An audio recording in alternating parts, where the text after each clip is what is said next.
ناس بتكلمني والله يا جاكسون احنا عايزين نيجي، بس في حل الانجليش مش معانا لغه.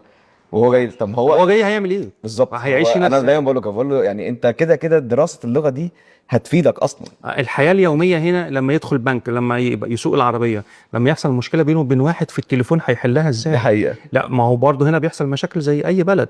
فعلا. ممكن فجاه واحد يسرق فلوسك، طب هتكلم البنك تقول لهم ايه؟ طب هتتصل بالبوليس تقول له ايه؟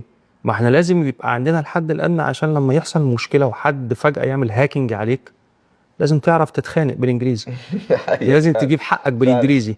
لازم لو حد مثلا عمل لك حاجه وانت شايف انها غير قانونيه، لازم تعرف تجيب حقك، فلازم يبقى في الحد الادنى عشان تعرف تجيب حقك بالانجليزي. هو مشكله ان فعلا في ناس بتخش السفاره كتير وتحاول ان هي تاخد الفيزا وتقول لك انا بترفض من غير سبب، وهم هو في اسباب. لا، في اسباب، دايما بيكون في اسباب، بس انت يمكن ما تعرفهاش او انت مش واخد بالك منها او انت ما اشتغلتش عليها. بالظبط. يعني القنصل بيبقى شايف مثلا الابليكانت مش واثق في نفسه، مش مرتب، مش منظم، ما عندوش اي اهداف، واجهه غير مشرفه، فبيرفضه من غير ما يقول له.